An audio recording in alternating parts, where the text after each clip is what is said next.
시리즈 3탄 베스트 닥터의 베스트 클리닉 시간입니다. 오늘은 김용기 내과 김용기 원장님을 모시고 갑상선 질환을 포함한 내분비 클리닉을 주제로 이야기를 들어보겠습니다. 원장님 반갑습니다. 네, 반갑습니다. 원장님 그 갑상선 질환에 대한 이야기를 나누기 전에 네. 먼저 용어 정리부터 좀 하고 이야기를 좀 들어보겠습니다. 네, 네. 뭐 가끔 환자들이 와서 원장님 제가 갑상선인가요? 뭐 내지는 뭐 제가 갑상선이 있나요? 뭐 이런 그 질문을 하고 있지 않습니까? 네, 네.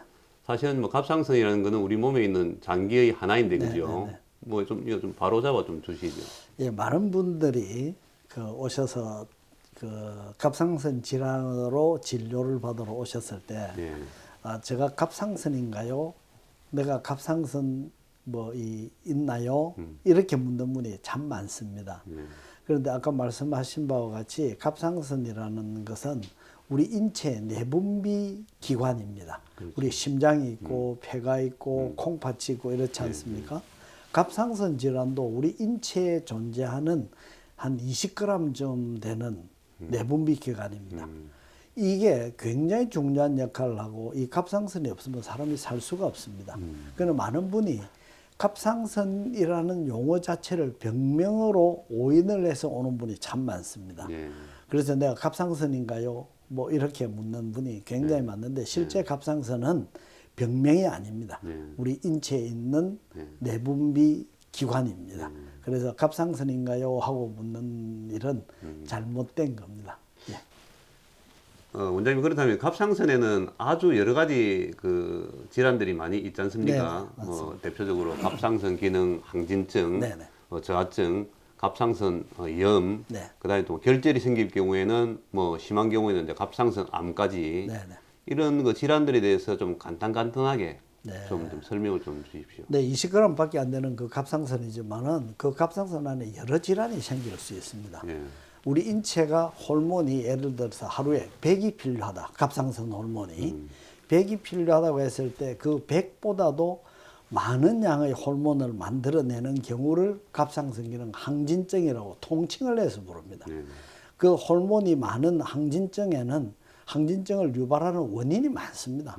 그레이브스병이라는 게 가장 많고 그다음에 갑상선 염 때문에 일시적으로 온다든지 갑상선 혹 때문에 혹에서 호르몬을 많이 분비해서 오는 이런 여러 다양한 원인이 있고 기능 저하증은 우리 인체가 필요한 호르몬보다도 적게 만드는 경우 아까 100보다도 적게 만들어서 부족한 경우를 기능 저하증이라고 통칭을 해서 부릅니다. 그 기능 저하증도 원인이 많습니다. 원인에 따라서 경과가 다 다르고 그렇습니다. 또 갑상선에 또 다른 결절, 결절 우리 혹을 이야기합니다.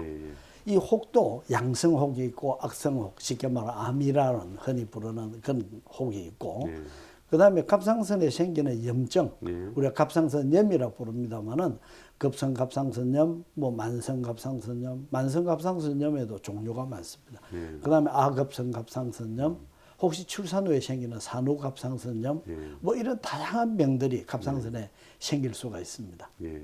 아까 이제 말씀 중에 이제 그 항진증의 경우에 이제 그 그레이브스병, 네. 눈이 좀 뭐 튀어나오는 이런 증상들 아닙니까? 네, 네. 그런 것도 이제 항진증의 대표적인 거는 좀 뭐 예. 문제로 인해서 생기는 병이라는 거죠. 예, 항진증의 가장 많은 원인이 그레이브스병이라는 겁니다.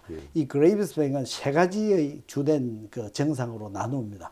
하나는 갑상선이 크면서 호르몬을 많이 분비해서 호르몬 과잉에 의해서 더위에 예민하다, 땀이 난다, 체중이 준다, 손이 떨린다, 뭐 불안하다, 뭐 이런 여러 가지 증상, 호르몬 과잉에 의해서 오는 증상 그게 있고 하나는 또 눈에 대한 어떤 이상입니다. 안병증이 다양한 종류의 안병증이 올 수 있고 하나는 피부, 특히 정경부로 해서 우리가 무릎의 이 하지의 아래쪽 부분 그 부위가 좀 부종이 오는 그런 점액 수종이라는 그런 게 있습니다. 그러한 다양한 증상이 그레이브스병에서 나타나고 있습니다.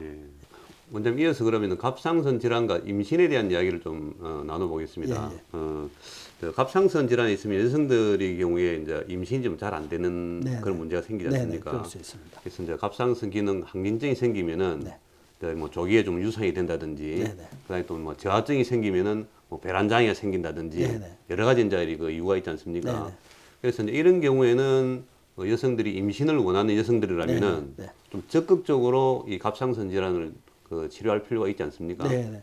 그 두 가지로 분류를 해볼 수 있겠습니다. 예.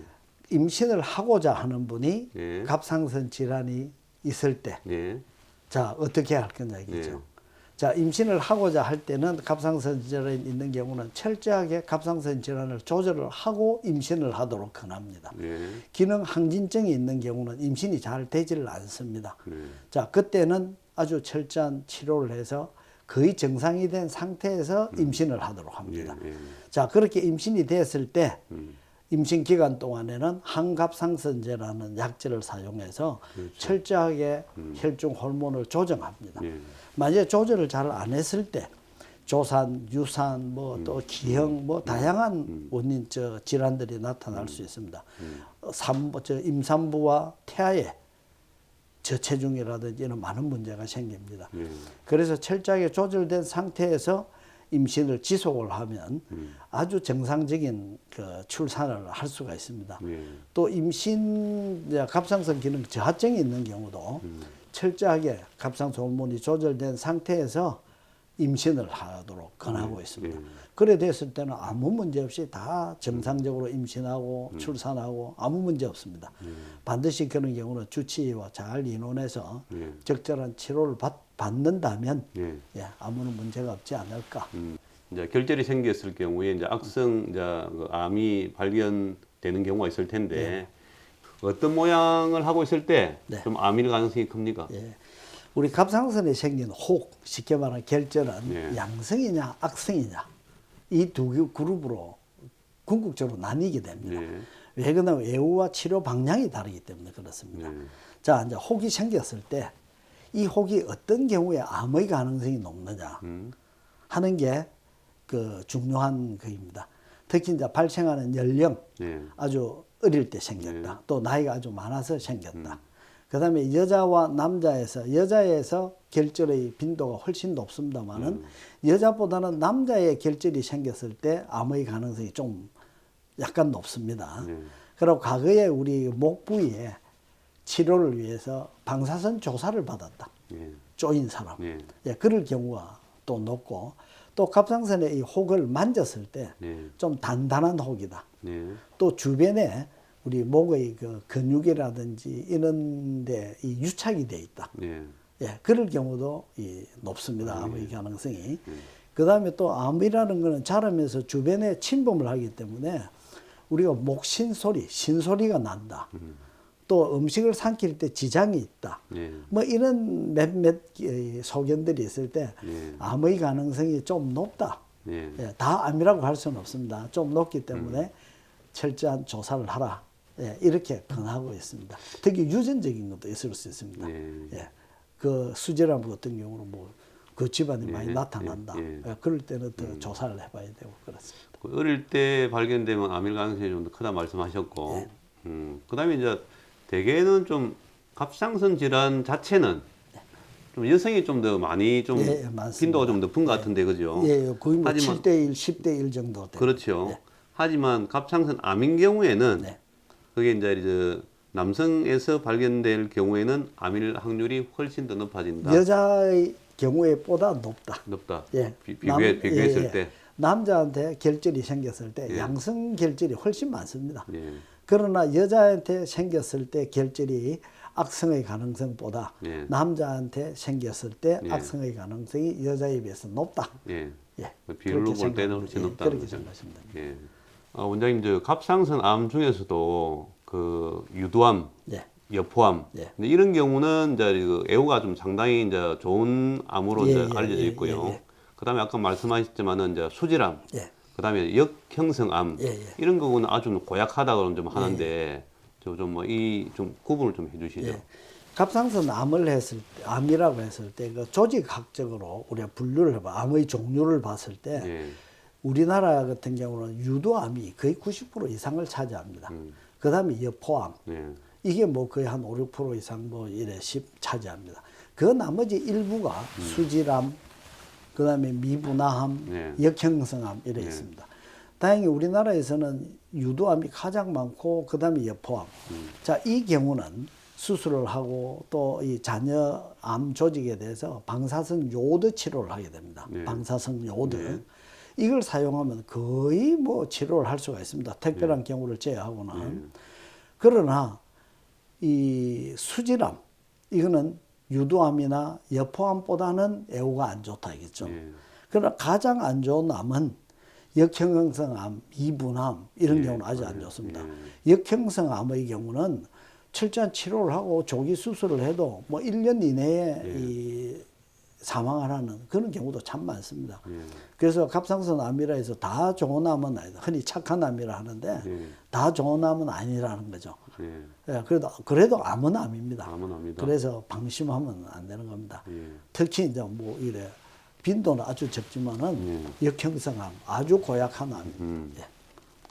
그래서 이제 금방 뭐 착한 암이지만은 암은 암이다. 그래서 혹자는 뭐 이리 갑상선 암 뭐 좀 크기가 작은 경우에는 뭐 수술 안 해도 된다. 뭐 이런 말을 하는 사람이 간혹 있을 텐데 이런 분들한테 좀 하실 말씀이 좀 많을 것 같은데요. 참 많습니다. 참 아마 많은데 하시죠, 이게. 예, 갑상선 암은 조금 전에 말씀드렸다시피 암은 암입니다. 착한 암이라는 것은 서서히 자라고 또 수술을 하고 나면 재발이나 전이의 위험이 적다. 예, 그래서 이거 오래 살 수 있다. 그렇기 때문에 우리가 착한 암이라고 부릅니다. 그 착한 암도 아무도 암이기 때문에 우리가 철저한 치료를 하라 이런 거지. 또 요즘 와서는 많은 경우에 갑상선 암 크기가 1cm 이하 되면 수술 안 해도 된다. 또 갑상선 암이 1cm 이하 되면 혹이 1cm 이하 되면은 조직 검사도 할 필요 없다. 이렇게 이야기하는 게 참 많습니다. 그게 저 생각은 아주 잘못됐다고 생각합니다. 흔히들 담배를 피울 때 담배 피워도 등소평은 뭐 90몇 살까지 살았다. 그러나 그 사람은 특이한 경우입니다. 그 일반 사람 담배 많이 피우면 수명이 짧아집니다. 갑상선도 똑같습니다. 예, 아주 서서히 자라고 이럴 때는 두고 볼 수도 있습니다만은 그러나 그 선택적으로 두고 보면 다 두고 보면 안 됩니다. 예, 아주 적고 사이즈가 어디 그 주변의 주요 장기에 인접해 있지 않고 그럴 경우는 또 연세가 많다. 자, 이럴 때는 자녀 수명이 적을 때는 암을 수술한다고 적극적으로 이 수술을 할 때 수술에 의한 부작용이 합병증이 더 많을 수 있습니다. 그럴 경우는 두고 보면서 아주 자녀 수명을 다 누리는 게 답입니다. 그렇죠. 예, 그러나 젊은 사람, 자, 나이가 20살이다. 앞으로 뭐, 80까지 산다 해도 60년을 살아야 되는데 60년을 두고 볼 거냐 이거죠. 거기에 대해서는 우리가 신중하게 생각해 봐야 되고 저 환자 같은 경우도 많은 경우 아주 조그마한 암인데 이미 전이를 했어요. 그런 경우도 많습니다. 그래서 수술을 할 거냐 안 할 거냐를 선택할 때는 반드시 케이스 바이 케이스로 환자와 의사가 잘 의논을 해서 적극적 관찰을 할 경우에만 필요할 경우에만 하지 다 두고 보면 된다는 것은 아닙니다. 첫째는 수술입니다. 원칙은. 그러나 수술을 안 하고 두고 볼 때는 그냥 두는 게 아니고 반드시 적극적 관찰. 그래서 적극적 관찰을 할 수도 있는데 그다음에 또 수술을 좀 뭐 고민하고 있는 환자도 있을 테고 그러면 이제 좀 조금 그 대목에서 이제 수술을 할 건지 적극적 관찰을 할 것인지 이제 고민을 많이 할 텐데요. 그럼 어떤 상황에서는 수술을 굳이 안 해도 관찰만 해도 적극적으로 관찰만 해도 되는 케이스를 조금 정리를 다시 한번 해주시죠. 그게 정확한 답이 없습니다. 아주 어려운 질문을 하셨는데 누가 두고 봐도 될 것이고 누는 수술을 해야 될 거고 이게 답은 없습니다. 그러나 암이라 할 때 환자분이 나는 수술을 하고 싶다. 환자 암에 대해서 두렵다. 그럼 수술하는 게 답입니다. 그게 원칙입니다. 그럼 환자분이 나는 수술하기 싫다. 뭐 수술이 아주 두렵다. 그렇게 할 때는 그러면 두고 보자. 그러나 그때도 그 암이 갑상선 막에 아주 가까이 붙어 있다. 기관지나 식도나 혈관 주위에 있다. 그럴 때는 조금만 자라도 그 주요 기관에 침범을 하게 됩니다. 그럴 때는 조기 수술을 해야 됩니다. 자, 또 한 가지는 나이가 요즘 뭐 아무리 오래 산다 해도 자, 80이 되는 환자분이 조그마한 갑상선암이 발견됐다 합시다. 또 심장질환이 있다, 폐질환이 있다, 수술이 어려운 경우가 있다 이거죠. 예, 그 수술을 함으로 인해서 더 환자분한테 불편을 드리고 위험을 초래할 수 있는 경우, 그때는 두고 봐야 됩니다. 예. 자, 그래서 어떤 경우 수술을 해야 되고 어떤 경우 수술을 하지 안 해도 되느냐? 예. 답은 없습니다만은 비교적 젊은 환자, 예. 예, 자녀 수명이 많은 사람은 수술을 하라고 저 같은 경우는 그렇게 권합니다. 예. 그러나 만약에 수술 안 하겠다 했을 때는 그냥 두고 보자 이게 아니고 반드시 적극적 관찰. 그렇죠. 적극적 관찰이라는 것은 더 자주 검사를 하면서 암 사이즈가 커지느냐, 주변의 임파선이 커지느냐, 또 주변 피막을 침범하느냐, 이런 것을 철저하게 체크를 해가면서 그러한 사인이 보일 때는 수술을 하라. 그때 권하는 겁니다. 예, 수술을 안 해도 된다는 건 아닙니다. 지켜보면서 다음에 수술을 할 수도 있다. 예. 예, 그렇게 생각하시면 됩니다. 이제 암이 발견됐을 경우에는 방치하지는 말고 예. 적극적으로 관찰이라는 의미를 잘 새겨서 네. 수시로 체크하고 네. 좀 이상이 있을 경우에는 즉시 또 이제 이렇게 마땅한 합당한 예. 치료를 그 받아야 적절한 된다. 치료를 받아야 돼요. 예. 예. 그리고 우리나라에 또 특히 이제 해조류가 좀 흔하지 않습니까? 네네. 뭐 미역, 김 네네. 이런 것들. 근데 갑상선 질환 이야기하면 이 해조류 먹는 문제로 좀 고민이 많을 텐데 네네. 조금 뭐 좀 해답을 좀 주신다면. 네. 그 아주 많이 그 질문을 받는 그런 질문입니다. 네. 우리나라 사람, 일본 사람들이 특히 해조류를 많이 먹지 않습니까? 네. 해조류 자체가 문제되는 것이 아니고 해조류에 포함되어 있는 요오드가 문제입니다. 그렇죠. 요오드. 우리 갑상선이라는 것은 요오드를 이용해서 갑상선 호르몬을 만들어냅니다. 네. 자, 그래서 요오드가 부족하다. 갑상선 호르몬을 만들 재료가 없습니다. 그럼 그것도 큰 일입니다. 그게 갑상선병을 초래해요. 또 요오드가 필요 이상으로 너무 많으면 이게 갑상선 기능 항진증을 유발한다든지, 또 갑상선이 겨우겨우 견디고 있는데 많은 양의 요오드가 들어갔을 때는 갑상선 기능 저하증을 유발한다든지, 네. 혹은 갑상선의 혹을 어떤 변화를 시킨다든지, 또 갑상선 암을 유발한다는 그런 설도 있습니다. 그러한 영향을 미칩니다. 네.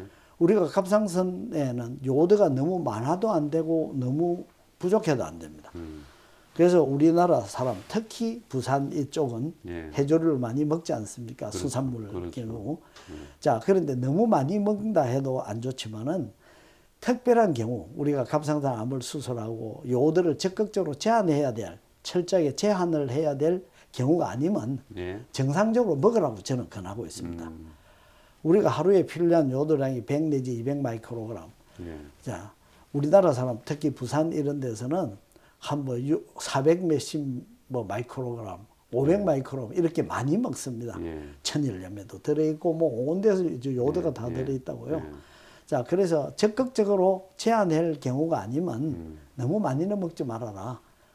특히 우리나라 뭐 이 출산하고 나면은 미역국을 하루에 3그릇, 4그릇씩 해서 뭐 며칠을 뭐 먹는 경우, 그런 경우는 아주 많은 양을 먹게 됩니다. 그게 갑상선의 지장을 초래합니다. 또 다시마라든지 이런 환을 만들어서 먹는 경우도 많습니다. 그런 경우도 문제가 될 수 있습니다. 그래서 적절한 식사 중에 먹는 해조류는 제한을 할 필요가 없다.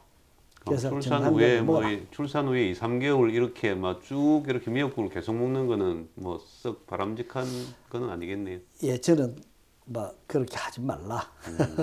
예, 그렇게 미역을 안 먹는 서양 사람도 이게 잘 먹이고 잘 지낸다 이거죠. 그 산후 갑상선 질환이라는 게 있는데 출산하고 나서 그 갑상선 질환이 일본, 한국 이런 데 많습니다. 그 원인이 뭐냐? 너무 많은 미역국하고 연관이 있을 수 있지 않느냐 하고 이 추리도 하고 있습니다. 예, 그래서 너무 많은 양은 피하는 게 좋습니다. 그러나 적절하게 드시는 건 문제 없습니다. 예. 그 외의 그 내분비 질환에 대한 이야기를 좀 해보겠습니다. 네네. 원장님. 네. 그 고프롤락틴 혈증. 네. 뭐 이제 좀 뭐 여기도 좀 증상이 좀 특이한 증상들이 있던데 네네. 예를 들어 뭐 무월경 네. 내지는 뭐 유류증, 뭐 비성장적으로 저시막 분비되고 네네. 이제 이런 뭐 저 증상들이 나타나는데 요 질환에 대해서 좀 설명을 해주시죠. 예, 프롤락틴이라는 호르몬은 뇌하수체에서 분비가 됩니다. 이 프롤락틴 호르몬의 작용이 우리가 출산하고 난 뒤에 아기의 젖을 지속적으로 생성하도록 하는 그런 참 중요한 역할을 합니다. 그 외에 또 다른 여러 인체 내 작용도 합니다. 그러나 이 프롤락틴이 높을 때 여러 영향을 미칠 수 있습니다. 유접이 출산 후에 아기 수유기가 아닌데 유접이 나옵니다. 또 생리 때 모양으로 이 유방이 아주 팽배가 된다든지 또 아프다든지 이런 또 생리 때 현상이 나타날 수 있고 유접이 나오고 또 프롤락틴이 올라가면 혈중 농도가 높아지면 무월경, 월경이 불순하다, 무월경 이런 게 올 수 있습니다. 이러한 경우 때문에 우리가 진단을 하는 경우가 많은데 자, 프롤락틴이라는 호르몬이 이렇게 거의 높게 이 분비가 되는 경우는 두 가지를 크게 들 수 있습니다. 하나는 뇌하수체에 생긴 종양, 뇌하수체에 혹이 생겨서 프롤락틴을 많이 분비하는 그런 경우. 또 하나는 각종 약제 때문에 프롤락틴이 올라가는 경우가 많습니다. 특히 소화기 계통의 약, 또 신경안정제 계통의 약, 이런 약제를 먹음으로 인해서 혈중 프롤락틴이 올라가는 거예요. 어떤 약물에 의해서 왔을 경우는 그 약을 중단하면 좋아집니다. 그러나 뇌하수체 종양이 있을 때는 적절한 치료를 받아야 됩니다. 예, 프롤락틴을 낮도록 하는 브로모크립티드라든지 뭐 이런 약제들이 있습니다. 자, 그런 약제를 씀으로 인해서 프롤락틴을 분비하는 혹의 크기를 줄여줄 수 있고 프롤락틴을 낮춰주고 그를 함으로 인해서 수술 없이 또 잘 치료를 받고 평생을 지낼 수 있는 경우들이 많습니다. 예. 또 뭐 그런 뭐 질환들 말고 또 이제 성장 호르몬이 또 과잉 또는 뭐 이제 결핍됐을 때도 네네. 좀 문제가 많이 생기던데 뭐 그래서 거인증이나 뭐 말단 비대증이나 뭐 이래서 이제 뭐 이런 또 질환이 생기는데 이런 또 질환이 생기는 그 이유에 대해서도 좀 설명을 좀 해주시죠. 성장 호르몬 역시 뇌하수체에서 분비가 됩니다. 우리 인체가 성장하는데 어릴 때 키가 크고 발육을 하는데 성장 호르몬이 반드시 있어야 됩니다. 또 성장 호르몬뿐만 아니라 이 키가 성장하는데 반드시 갑상선 호르몬도 있어야 됩니다. 성장 호르몬이 있어도 갑상선 호르몬이 결핍이 되면 자라지를 않습니다. 예, 그 두 가지가 반드시 있어야 되는데 이 성장 호르몬이 우리가 성장기에 우리 성장판이라는 게 있습니다. 그렇죠. 뼈에. 이 성장판이 다튀기 전에 성장 호르몬이 많이 분비하는 혹이 생기면 굉장히 거인증이 됩니다. 그렇죠. 키가 크고 이런 거인증이 되고 성장판이 다치고 난 뒤에 그 여자분의 경우는 우리가 맨 생리가 생겼다. 남자의 경우도 사춘기 지나고 성장판이 다쳤다. 그때는 키는 자라지 않습니다만은 말단 부위, 손, 발, 코, 턱 이런 말단 부위가 크게 됩니다. 그래서 우리가 말단 비대증이라 부릅니다. 미국 여자 배우 브룩 실즈도 그렇게 좀 뭐 말단 비대증 때문에 이제 뭐 그런 뭐 고생한다는 그런 기사도 있었는데. 아, 예. 말단 비대증 때문에 그런데 말단 고생하는 분 많습니다. 예. 우리 뭐 한국에서도 그죠? 유명 배구 선수인가 농구 선수인가 뭐 있죠. 그런 분도 있고 뭐 그런 분 많습니다. 우리도 지하철 타고 저 같은 경우는 내분비가 전공이기 때문에 지하철 타고 가다 보면은 지하철 안 저분이 말단 비대증 같네. 그렇죠. 그거 상당히 많습니다. 많은데 말단 비대증은 또 거인증은 성장 호르몬의 과잉입니다. 이 성장 호르몬 과잉은 뇌하수체 종양에 있다고 봅니다. 치료는 반드시 그 종양을 제거를 해야 됩니다. 이 좀 말씀 들어보니까 내분비 질환 그 좀 뭐 연구하시는 분들은 이 머리 나쁘면은 이거 좀 뭐 해결 안 되겠는데요. 아니 저 같은 경우도 뭐 이런 해결 기록을 하고 있는데 머리 나빠도 합니다. 저를 보면 아시지 않습니까? 굉장히 좀 막 내과 중에서도 아주 좀 막 깊이가 있고 좀 철학적인 그런 학문인 것 같은데. 예, 실기보다도 이론적인 학문이라고 보면 됩니다. 이론적인 그렇죠. 학문. 예. 눈에 보이지는 호르몬이 보이질 않습니다. 눈에 그러니까 보이질 않는 걸 안 보이는 가지고 거를 설명을 또 해야 되니. 가지고 하는. 그래서 과거에 내분비학의 발달은 우리가 방사면역 측정법이라 해서 혈중에 극미량으로 존재하는 호르몬을 측정할 수 있게 됨으로 인해서 내분비학이 급격한 발전을 하게 된 겁니다. 예. 그럼 또 좀 이어서 이제 그 내분비 질환 중에서 또 쿠싱 증후군, 예. 그 뭐 또 얼마 전에 또 우리 그 가수 이은하 씨, 밤차 부르는 가수 이은하 씨, 그좀뭐 그분도 이제 TV에 나와서 자기 이제 질환을 좀 이야기한 적이 있었거든요. 그래서 뭐 보니까 조금 그 질환 자체가 좀 얼굴이 막 좀 달덩어리처럼 막 이리 되고 뭐 좀 뭐 비만이 되고 뭐 어떤 환자에 따라서 뭐 털이 또 많이 나기도 하고 네네. 또 증상도 아주 다양하던데 네네. 요 이제 쿠싱 증후군 같은 경우는 좀 어떤 연으로 해서 좀 생기는지 좀 설명. 쿠싱 증후군은 인체에 코티솔이라는 호르몬이 과잉으로 분비되는 경우입니다. 이 코티솔은 부신 피질이라는 데서 만들어지는 호르몬입니다. 예. 이 부신 피질을 내서 코티솔을 만드는 것을 조절하는 것은 아까 말한 뇌하수체에서 ACTH라는 호르몬을 분비하는 혹이 생겼거나 예. 그런 걸 우리가 쿠싱병, 네. 쿠싱스 디지즈라고 부르는 거고 또 하나는 부신 피질에 혹이 생긴 경우입니다. 예. 부신 피질에 혹이 생겨서 코티솔을 분비를 하는 거예요. 예.